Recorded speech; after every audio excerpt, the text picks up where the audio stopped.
Guerras, terremotos, símbolos misteriosos, juízo final. Estes são os elementos que marcam um dos livros mais desafiadores de todos os tempos, o Apocalipse. Estamos vivendo o fim do mundo?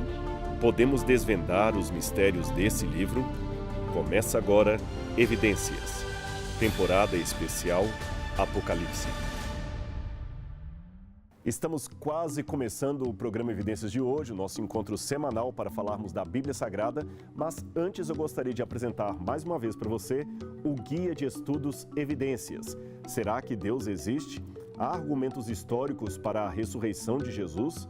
Por que existe o mal nesse universo? Estes e outros assuntos estão aqui esperando por você. É só pedir, é de graça. Você pode pedir de várias maneiras. Você pode abrir a câmera do seu celular aí no QR Code que aparece na sua tela, ou também pode pedir pelo site biblia.com.br ou ainda pelo telefone 0 operadora 12 21 27 31 21. No programa anterior estudamos o significado e a abertura dos 7 selos do Apocalipse com seus misteriosos cavalos e cavaleiros. Hoje daremos continuidade a esse tema que intriga a muita gente ao redor do mundo. Quando Jesus, o Cordeiro de Deus imolado, abre o 5º selo, a cena que João vê é inusitada.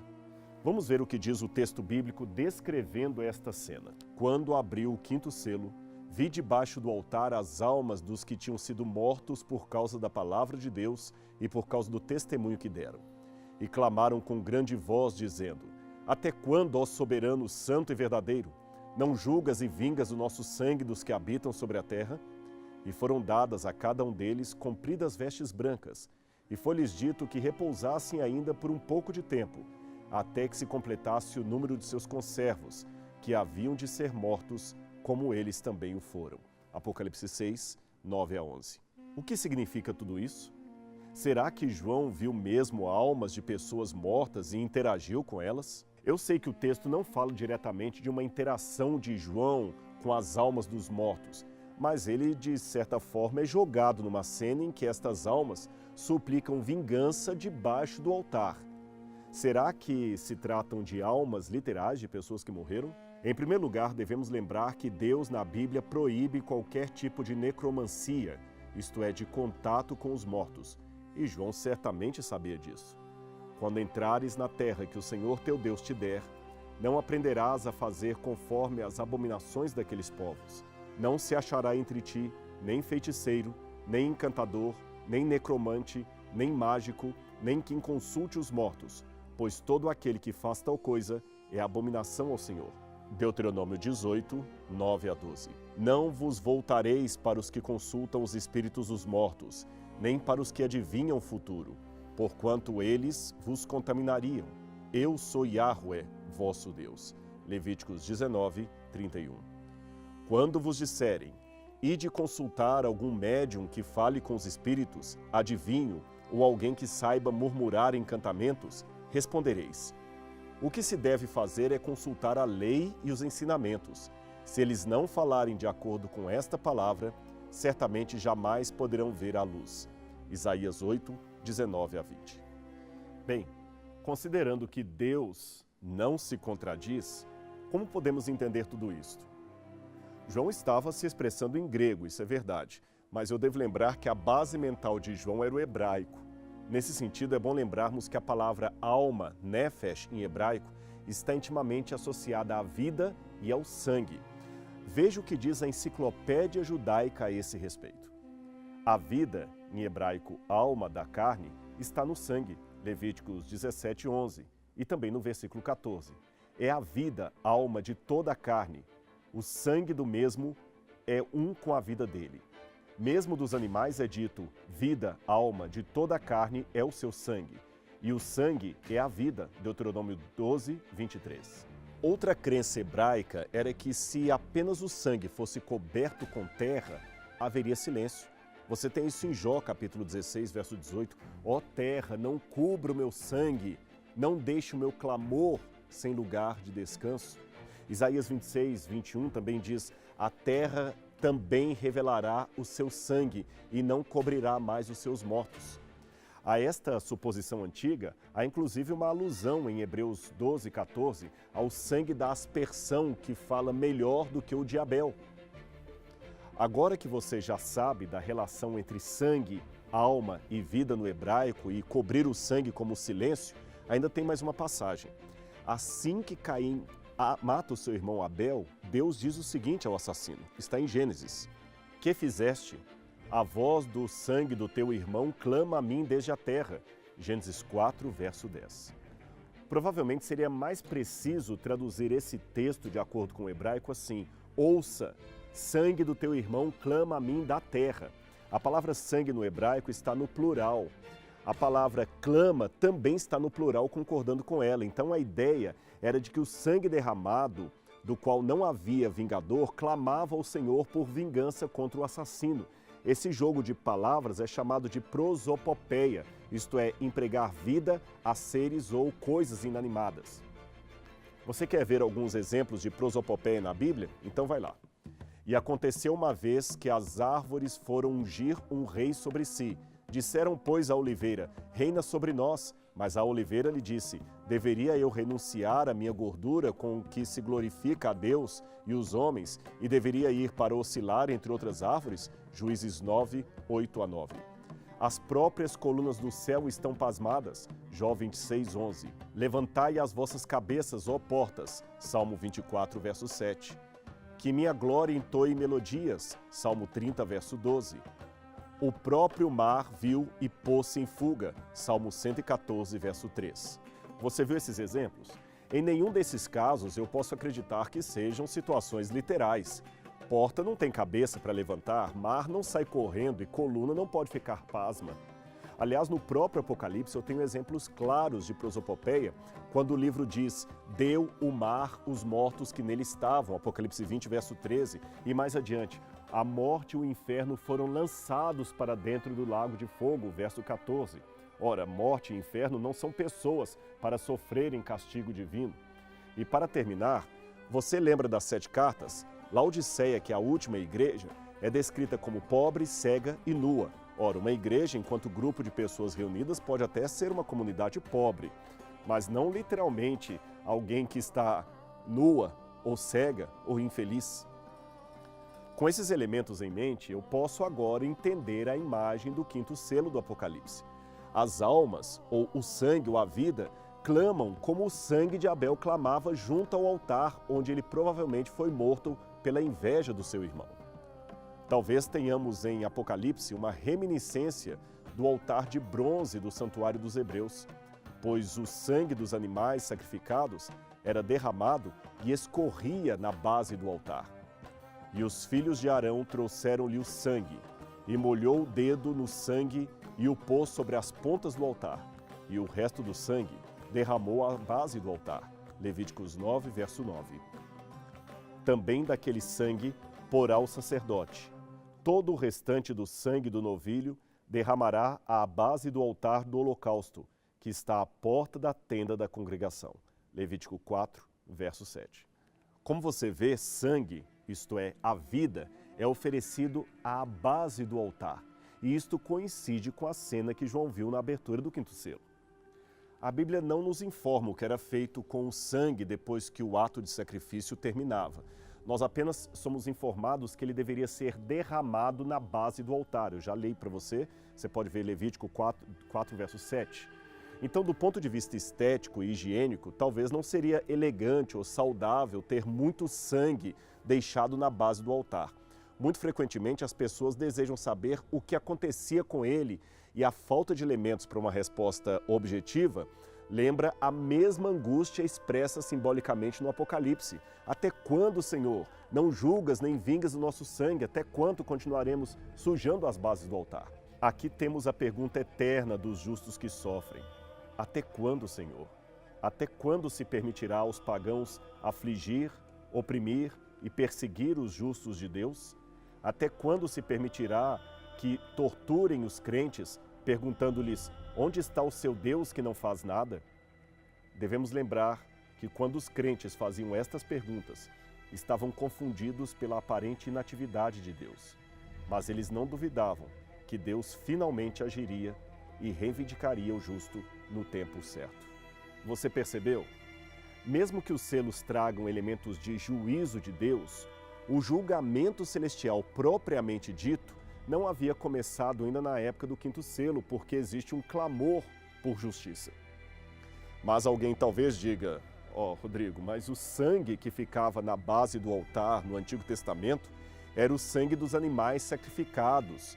E aqui parece ser o sangue das vítimas de Cristo, e não do próprio Cristo. Isto mesmo, você está certo. Aqui temos o quadro de todos os mártires que foram mortos por amor do Evangelho, especialmente na Idade Média. Acontece que o altar corresponde nessa liturgia celestial ao altar dos holocaustos de 1 Reis, capítulo 8, 64. Os mártires, nesse caso, como testemunhas da palavra, são associados ao martírio do seu mestre, mesmo sem que sua morte tenha caráter redentor. Por exemplo, quando Paulo teve um encontro com Cristo no caminho de Damasco, o Senhor lhe disse, Saulo, Saulo, por que me persegues? Atos capítulo 9. Em outras palavras, perseguir a igreja era perseguir ao próprio Jesus. Veja esse texto de 1 Pedro. Amados, não nos surpreendam como fogo que surge entre vós para prová-los, como se algo estranho estivesse acontecendo. Mas alegrem-se à medida que participam dos sofrimentos de Cristo, para que também, quando a sua glória for revelada, vocês exultem com grande alegria. Se vocês são insultados por causa do nome de Jesus, felizes são vocês, pois o Espírito da glória, o Espírito de Deus, repousa sobre vocês. Se algum de vocês sofre, que não seja como assassino, ladrão, criminoso, ou como alguém que se intromete em negócios alheios. Contudo, se sofre como cristão, não se envergonhe, mas glorifique a Deus por meio desse nome. 1 Pedro 4, 12 a 16. Ainda sobre o clamor dos mártires no altar, no livro apócrifo da Ascensão de Moisés, ou Assunção de Moisés, um autor judeu ouve a seguinte promessa proveniente de Deus. Ela é interessante. E olharás do alto e verás os teus inimigos no Gueena, e os reconhecerás e te alegrarás, e darás graças a teu Criador e confessarás o seu nome. Anos mais tarde, Tertuliano ironiza os pagãos de seu amor pelos espetáculos, dizendo que os cristãos desfrutariam no futuro de um espetáculo superior, quando chegassem ao céu e vissem os seus perseguidores pagãos retorcendo-se de dor no inferno. Eu sei que é muito fácil se escandalizar pelo espírito de vingança que animava textos como este que eu acabei de citar. Mas nós devemos ler esses autores dentro do seu próprio tempo para não cometer o erro do anacronismo. Paulo também ordenou em 1 Timóteo 6, verso 1, que os escravos que têm donos cristãos não devessem perder o respeito por seus donos, por serem eles irmãos de fé. Isto hoje seria um conselho inimaginável, mas era correto e apropriado para aquela época. Sobre a cultura da vingança, lembre-se também que esses mártires não tiveram a vida cristã fácil que muitos de nós temos hoje. Eles sofriam constantemente. Eu sei que nós sofremos a violência do assalto, do trânsito, de um erro médico, mas eles sofriam ameaças diárias apenas por ser cristãos. Devemos lembrar da agonia das piras crematórias, da arena das feras selvagens, da sarcástica tortura que era infligida a cada um deles. É muito fácil para uma geração crente que nunca precisou resistir até a morte para manter a sua fé, julgar esse pedido nos lábios de cristãos mártires. Mas devemos lembrar que nós estamos numa situação cômoda. E como agiríamos se estivéssemos em tal agonia como aqueles passaram? Na continuidade da visão, a cada um dos mártires é dada uma vestidura branca e é dito que repousassem um pouco mais de tempo até que se completasse o número dos seus irmãos, que haveriam de ser mortos como também eles foram. O que significa isso? Numa leitura rápida desse texto, parece que aqui encontramos outra ideia judaica. A ideia de que os mártires devem descansar em paz durante um tempo, mais ou menos até que seja completado o número de outros que também deveriam sofrer o martírio. Os judeus sustentavam que o drama da história deve desenvolver-se de maneira integral até que sobrevenha o fim. Deus não moverá uma cifra do que ele mesmo tinha determinado que seria o número daqueles que deveriam ser mártires por ele. Eu vou ler o texto apócrifo de 2 Esdras 4:36. E Jeremiel, o arcanjo, respondeu-lhes e disse: quando o número daqueles, como vocês, for completado, pois ele pesou a idade na balança. Outro livro apócrifo, de 1 Enoque 47, verso 4, também tem uma fala nesse sentido, que há uma certa quantidade de justos que deveriam sofrer martírio em nome de Deus. Então o coração dos santos estava cheio de alegria, porque a consumação da justiça havia chegado. A súplica dos santos ouvida e o sangue dos justos apreciado pelo Senhor dos Espíritos. Sendo assim, muitos autores pensam que seria este o pensamento por detrás daquela fala de consolo dada aos mártires do Apocalipse, que repousassem um pouco mais de tempo até que se completasse o número dos seus conservos. Note, esses também seriam mortos, igualmente eles foram. Uma variação desta tradição judaica diz respeito não aos mártires, mas aos salvos como um todo em geral. A ideia seria que, se Adão e Eva permanecessem fiéis, era o propósito de Deus repovoar o céu com a raça humana, suprindo assim a terça parte dos anjos que caíram em rebelião. Embora a Bíblia não fale nada nesse sentido, esta é uma tradição interessante e que encontramos desde os primeiros séculos do cristianismo. Aliás, ela é vista em vários autores, como por exemplo, ela aparece no Enquiridium, na Cidade de Deus, de Santo Agostinho, e ela também aparece nos livros de Tertuliano e de Anselmo de Cantuária. Num primeiro momento, realmente parece que esta ideia de completar o número de mártires ou o número de salvos, que estaria por detrás do Apocalipse, seria o correto. A palavra grega que aparece aqui é plerou, que quer dizer, de fato, encher, atingir um nível, tornar cheio ou simplesmente completar. Só que eu tenho um problema aqui.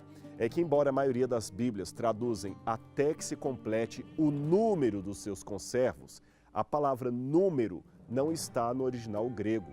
Ela foi acrescentada pelos tradutores. O sentido do texto pode então admitir outra leitura. Foi-lhes dito que repousassem um pouco mais de tempo até que os conservos e irmãos deles estivessem completos. Se assim for, a ideia muda de figura. Pode manter o sentido numérico, mas também pode admitir um outro sentido, não matemático, mas de completude de maturidade, maturidade de caráter, de atingir um nível de espiritualidade desejado por Deus. Essa ideia também encontra eco no Apocalipse, se você atentar a textos como Apocalipse 7, 13 e 14 e Apocalipse 19, 7 a 8. E agora vamos ao próximo selo. E havendo aberto o sexto selo, olhei. E eis que houve um grande tremor de terra, e o sol tornou-se negro como saco de cilício, e a lua tornou-se como sangue. E as estrelas do céu caíram sobre a terra, como quando a figueira lança de si os figos verdes abalada por um vento forte. E o céu retirou-se como um livro que se enrola, e todos os montes e ilhas foram removidos de seus lugares. E os reis da terra, os grandes e os ricos, e os tribunos, e os poderosos, e todo escravo e todo livre, se esconderam nas cavernas e nas rochas das montanhas, e diziam aos montes e rochedos: caí sobre nós, e escondei-nos do rosto daquele que está assentado sobre o trono e da ira do Cordeiro, porque é vindo o grande dia da sua ira, e quem poderá subsistir? Apocalipse 6, 12 a 17. Este sexto selo tem muitos elementos importantes para comentarmos. Primeiro, que sempre foi aquele que Deus vinha para julgar e vindicar o seu povo no Antigo Testamento. Esta imagem é aquela que era acompanhada sempre, a vinda de Deus, eu digo, com um grande terremoto. Você pode ver isso em Ezequiel capítulo 8, Joel capítulo 2, Amós capítulo 8. Agora, veja só um texto à guisa de ilustração, Ageu 2, verso 6. Porque assim diz o Senhor dos Exércitos: ainda uma vez, daqui a pouco, farei tremer os céus e a terra, o mar e a terra seca. O mesmo se pode dizer dos fenômenos astronômicos que se seguem. Eu estou falando do escurecimento do Sol, da Lua, da queda das estrelas. Tudo isso também você encontra nas descrições bíblicas do Antigo Testamento referentes à manifestação de Deus. Por exemplo, Isaías capítulo 13, verso 9 a 11. Eis que vem o dia do Senhor, horrendo com furor e ira ardente, para pôr a terra em assolação e dela destruir os pecadores. Porque as estrelas do céu e as suas constelações não darão a luz. O sol se escurecerá ao nascer, e a lua não resplandecerá com a sua luz. E visitarei sobre o mundo a maldade, e sobre os ímpios a sua iniquidade, e farei cessar a arrogância dos atrevidos, e abaterei a soberba dos tiranos. Percebeu como esses eventos sempre antecedem uma ação de Deus? Porém, aqui há uma questão cronológica no Apocalipse que devemos observar. No sexto selo, esses eventos ocorrem antes que haja o fenômeno do céu enrolando-se como um pergaminho. Esse fenômeno atmosférico faz eco com a outra ponta do quiasmo do Apocalipse, o capítulo 19, verso 11, que diz: Eu vi o céu aberto e Cristo voltando em poder e glória. Os eventos anteriores são antes desse momento. Aliás, de fato, se você olhar Joel capítulo 2, versos 30 e 31, isso fica ainda mais claro, quer ver? Olha o que diz. E farei com que ocorram eventos espantosos no céu e na terra, sangue, fogo e grandes nuvens de fumaça. O sol se converterá em trevas e a lua em sangue, antes que chegue o grandioso e terrível dia do Senhor.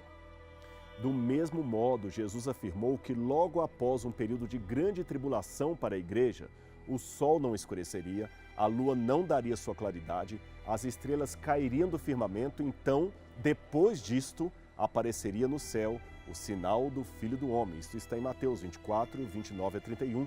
Sendo assim, esses eventos não são a própria volta de Jesus, mas algo que acontece antes dela. É um sinal de Deus. E é interessante que Jesus, ao mencionar esses fenômenos, segue a sequência exata do Apocalipse, ou melhor, o Apocalipse segue a sequência exata de Jesus. Primeiro o fim da tribulação, depois um grande terremoto, aí vem o escurecimento do sol, a lua como sangue, as estrelas caindo. Embora Jesus faça eco a várias profecias do Antigo Testamento que falam de sinais cósmicos envolvendo o sol, a lua e as estrelas, a sequência que ele apresenta é única quando colocada a queda das estrelas por último na série. A mesma sequência, sol, lua e estrelas, aparece consistentemente em cada um dos evangelhos sinóticos e o livro do Apocalipse mantém esta mesma ordem. Para mim, este é um dado importante que você deve entender pelo que eu vou apresentar a seguir. Terremotos são fenômenos geológicos que acontecem desde que o mundo é mundo. De acordo com a estimativa do Serviço Geológico Americano, há 17 tremores de terra de magnitude 7 e 7,9 ocorrendo todos os anos no mundo. Escurecimentos do Sol, causados por diversos fatores, como um eclipse, por exemplo, também são ocorrências relativamente frequentes. Além disto, também é possível presenciar, embora de modo um tanto mais raro, a famosa lua de sangue, que é quando a lua fica avermelhada. Portanto, fiquem tranquilos, a lua não sangra. O fenômeno é raro, mas acontece em eclipses da superlua. E por fim, a chuva de estrelas, ou melhor, de meteoros. Chuvas de meteoros também é um fenômeno relativamente comum na astronomia. É um evento em que um grupo de meteoros é observado irradiando de um único ponto do céu. Esses meteoros são causados pela entrada de detritos na atmosfera da Terra a velocidades muito altas. Numa chuva de meteoros, esses detritos geralmente são resultados de interações de algum cometa com a Terra, em que o material do cometa é desprendido da sua órbita e, quando cruza a órbita da Terra, acaba pegando fogo. A maior parte dos meteoros são menores do que um grão de areia e, por isso, quase sempre desintegram no ar e nem chegam a atingir a superfície do nosso planeta. Chuvas intensas e incomuns de meteoros são também chamadas de surtos ou tempestades de meteoros, nas quais são vistos mais de 1000 meteoros numa única hora. Assim como você pôde ver, não basta pegar qualquer terremoto, eclipse ou chuva de meteoros e pronto, dizer que isto já é o cumprimento da profecia. Mas também não é o caso de espiritualizar os sinais, supondo que nenhum fenômeno astronômico literal poderia ser um sinal dos tempos, uma vez que isso sempre tem acontecido. Ora, a praga de gafanhotos sempre houve. Até há pouco tempo o Brasil foi alertado contra uma nuvem de gafanhotos que vinha da Argentina destruindo lavouras. Contudo, isto não nega o fato de que aquela praga de gafanhotos sobre o Egito na época de Moisés era claramente de origem divina, ou seja, sinais de Deus podem ser extraordinários e até raros, mas não precisam ser inéditos. Os romanos crucificaram milhares e milhares de pessoas e, mesmo assim, uma dessas cruzes, a de Cristo, era a única que cumpria uma profecia, as demais não. Então, o tempo, o local, as consequências do fenômeno devem ser analisadas à luz da Bíblia Sagrada. Agora, veja que interessante. Embora ainda existam mártires cristãos hoje em dia, o período do martírio na Europa, que como veremos é o cenário de boa parte da profecia, terminou ali no começo da Idade Moderna ou mais ou menos pelo século XVI ou XVII. Então podemos dizer que o clamor de justiça dos mártires do sexto selo coincide com esse tempo. Exatamente no século seguinte, ou mais apropriadamente no dia 1º de novembro de 1755, dia de Todos os Santos, houve um terrível terremoto em Lisboa. Em termos proféticos, o que mais marcou o terremoto de Lisboa não foi a sua magnitude física ou a quantidade de mortos, mas sim o tempo em que ele ocorreu logo após um período de tribulação e martírios, e também as consequências que o terremoto deixou. Afinal, é ponto pacífico que foi o terremoto de Lisboa que inspirou o deísmo de Voltaire, o iluminismo de Diderot e o racionalismo de Kant, ideias que por si só deram origem a outros movimentos que negavam a Deus, ou pelo menos a sua providência na história, e tornaram a razão o poder maior a ser exaltado pelos seres humanos. Até a Revolução Francesa nasceu por causa do terremoto de Lisboa. Susan Neiman, em estudo recente, concebeu esse sismo como sendo a primeira catástrofe moderna com poder destrutivo equiparável a Auschwitz. Não por acaso, tornou-se corrente a hipótese de que este seria um ponto de inflexão na história humana. Filomena Amador, por sua vez, afirmou que o terremoto de Lisboa foi provavelmente o fenômeno natural de maior impacto e repercussão na história em níveis científico, filosófico, em toda a história da humanidade. Todos esses elementos em conjunto provocaram vários eventos, tanto no mundo secular quanto religioso. E no mundo religioso, talvez o principal evento foi o reavivamento provocado nos Estados Unidos, na Europa e demais Américas que buscaram com afinco estudar as profecias e pregar a palavra de Deus. O sexto selo finalmente fora aberto. Triste é ler a descrição final do sexto selo. Pessoas desesperadas pedindo a morte diante daquele que garantiu ser o caminho, a verdade e a vida.